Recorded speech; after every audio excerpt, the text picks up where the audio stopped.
Hello नमस्ते। आप सभी का मेरे चैनल में बहुत बहुत स्वागत है। आप सभी को सर्वप्रथम श्री स्वामी समर्थ। तो बहुत जल्द दत्त जयंती आने वाली है। दत्त जयंती 15 दिसंबर को है।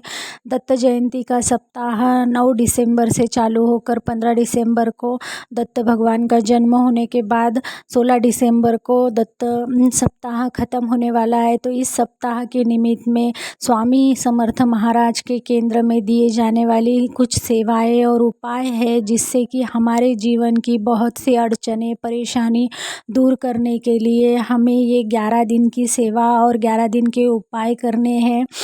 इस महीने में दत्त कृपा पाने के लिए और दत्त भगवान की जो लहरें हैं इस मंथ में ज़्यादा, इस वीक में ज़्यादा ही प्रभावशाली होती है। तो इसलिए दत्त कृपा पाने के लिए और दत्त भगवान के मार्ग में आने के लिए, स्वामी समर्थ के मार्ग में आने के लिए आप ये 11 दिन की सेवा और 11 दिन के उपाय ज़रूर कीजिए। आप इन सेवा और उपाय कर कर इसका अनुभव स्वयं लीजिए। आपके जीवन में अगर बहुत सारी परेशानी है, एक परेशानी ख़त्म होती नहीं कि दूसरी आ जाती है, दूसरी परेशानी ख़त्म होती नहीं कि तीसरी आ जाती है।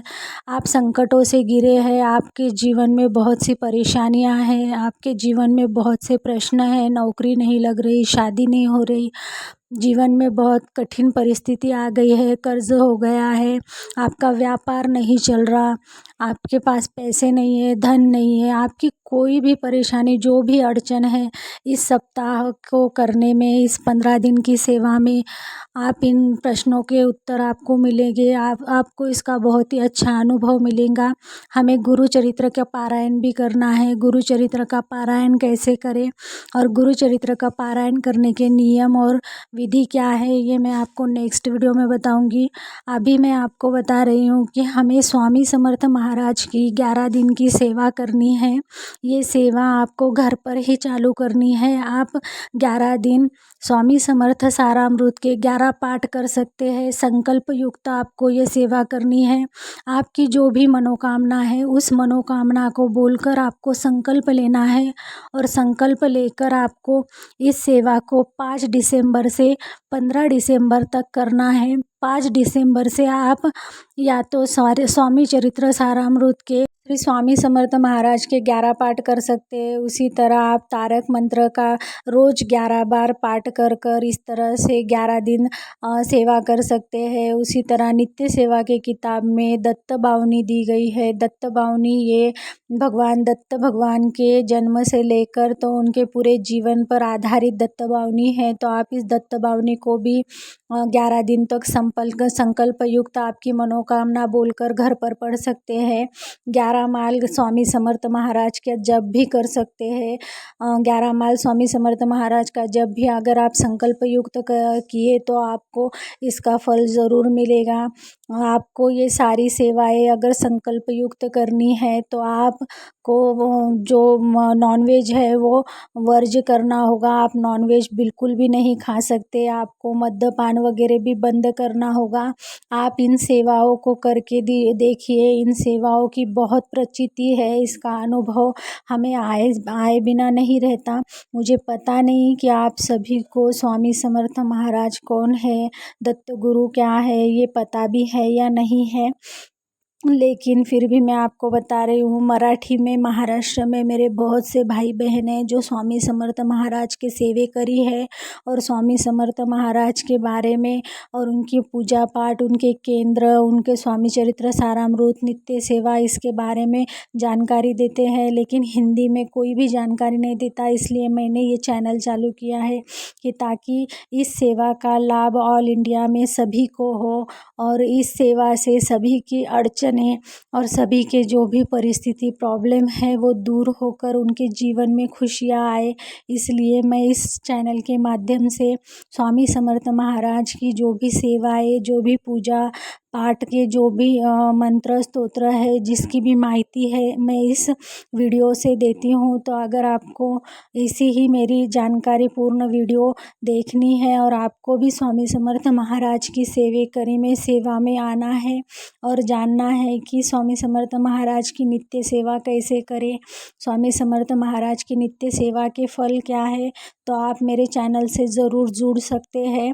तो अभी हमें जो दत्त जयंती आने वाली है, दत्त गुरु ये ब्रह्मा विष्णु महेश्वर का रूप है। इनका जन्म अनुसया माता के घर पर हुआ था। अनुसया माता के पास अनुसया माता एक पतिव्रता स्त्री थी और अनुसया माता की पतिव्रता की चर्चा पूरे जगत में थी।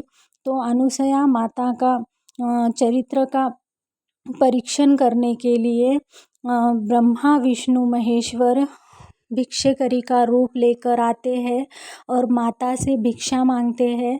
और माता से भिक्षा मांगते समय ब्रह्मा विष्णु महेश्वर कहते हैं कि देवी हमें आपके हाथ का भोजन करना है। तब अनुसया माता उन्हें घर में लेकर उनके चरण वगैरह धोकर उन्हें आसन पर बिठाती है। तो तब भगवान कहते हैं कि हमें जब भी तुम भोजन बनाओ और जो भोजन बना हुआ है वो जो परोसने के लिए आप हमें परोसने के लिए आओ, तो तब आप निर्वस्त्र होकर हमें भोजन परोसो। माता को पता था कि ये मेरी परीक्षा है और ये जो साधु संत आए हैं ये मेरी परीक्षा ले रहे हैं, लेकिन माता तो पवित्र थी। तो माता के मन में कोई भी दूजा भाव नहीं आया। माता ने शुद्ध मन से पूरा खाना बनाया और खाना बनाने के बाद जब इन साधुओं को भोजन परोसने की टाइम आया, तो तब माता ने खुद को निर्वस्त्र कर भोजन परोसने के लिए गई। तब ब्रह्मा विष्णु महेश्वर इन्होंने माता के सामने बाल्य रूप ले लिया और बाल्य रूप में आने के बाद माता ने इन्हें भोजन कराया। इस तरह अनुसया के पुत्र कहलाए ब्रह्मा विष्णु महेश्वर दत्त भगवान के रूप में इस धरती पर उनका जन्म हुआ। और दत्त भगवान की कृपा पाने के लिए, दत्त भगवान को गुरु बनाने के लिए हमें दत्त जयंती के निमित्त में गुरु चरित्र का पारायण करना चाहिए। गुरु चरित्र का पारायण करने से इंसान के सारे कष्ट, सारे दुख, सारी परेशानियाँ, उनके जो भी जीवन के प्रश्न है, प्रखर पितृदोष उनके जीवन में जो भी चल रहा है, कर्ज बाधा हो गई है, पैसों की दिक्कत है, उनका व्यापार नहीं चलता, जो भी परेशानी है, इन परेशानियों से उन्हें छुटकारा मिलता है। इसलिए ही दत्त जयंती के निमित्त में हमें ढेर सारे उपाय और सेवा करनी है। अभी आप 11 दिन की सेवा 5 दिसंबर से 15 दिसंबर तक स्वामी चरित्र सारामृत के 11 अध्याय कर सकते हैं। नहीं तो स्वामी समर्थ महाराज का तारक मंत्र है, आप तारक मंत्र रोज 11 बार पठन कर सकते हैं। नहीं तो फिर दत्त बावनी का भी आप रोज एक पाठ ऐसा 11 दिनों तक दत्त बावनी पढ़ सकते हैं। घोर कष्ट उद्धारण स्तोत्रम है, घोर कष्ट उद्धारण स्तोत्र का भी आप 11 दिनों तक रोज 11 बार पठन कर सकते हैं। लेकिन ये सारी सेवाएं आपको संकल्प युक्त करनी है और जब आप इन सेवाओं का संकल्प करें तब अपनी मनोकामना रखकर इन सेवाओं को संकल्प युक्त करना है। और जब संकल्प युक्त सेवा आपकी चालू हो जाए तो तब आपको नॉनवेज को छोड़ देना है, मद्यपान वगैरह को भी छोड़ देना है, ब्रह्मचर्य का पालन करना है 11 दिनों तक और आपको इन सेवाओं को करनी है। ये बहुत ही सुंदर और अच्छी सेवाएं हैं। इन सेवाओं को करने से बहुत लोगों को अनुभव आया है, बहुत लोगों के कार्य में उन्हें सफलता मिली है, बहुत लोगों की मनोकामना पूर्ण हुई है, प्रखर पितृदोष परेशानियों से उन्हें निजात मिली है। तो आप ज़रूर इन सेवाओं को कीजिए। अब मैं आपको बताती हूँ कि ये सेवा कौन कौन कर सकते हैं। तो ये सेवा सभी लोग कर सकते हैं। इस सेवा का कोई नियम वगैरह नहीं है कि कोई कौन करे या कौन नहीं करे। बस आपके घर में अगर मासिक धर्म पड़ गया है तो आप ये सेवा नहीं कर सकती। आपके घर में सूतक विटाल अगर हो तो फिर आप ये सेवा नहीं कर सकती। बाकी सभी लोग इन सेवाओं को कर सकते हैं और ज़रूर से इन सेवाओं को कीजिए। इन सेवाओं का बहुत अच्छा अनुभव है, आपके जीवन की सारी परेशानी दूर होगी।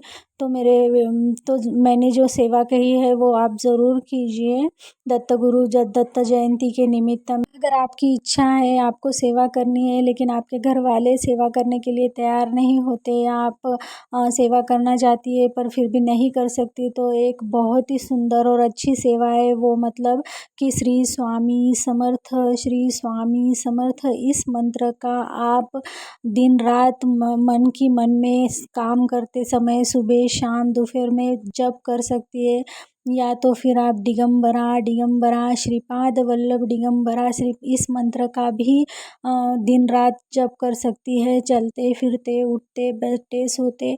तो ये सेवा अगर संकल्प युक्त नहीं भी की, सिर्फ आपने नाम स्मरण भी किया 24 घंटे और 15 दिनों तक 11 दिनों तक आपने ये नाम स्मरण की भी सेवा की, तो भी आपको इसका बहुत ही अच्छा फल और अनुभव मिलेगा। तो मेरे वीडियो में दी गई जानकारी अगर आपको अच्छी लगी है तो मेरे वीडियो को लाइक कीजिए, ज़्यादा से ज़्यादा लोगों तक शेयर कीजिए। मेरे चैनल पर अगर पहली बार आए हैं तो मेरे चैनल को ज़रूर से सब्सक्राइब कीजिए।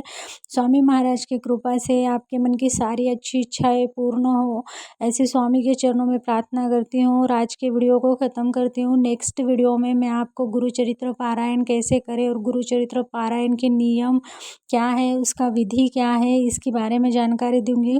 मिलती हूँ नेक्स्ट वीडियो में, तब तक के लिए सबको बाय।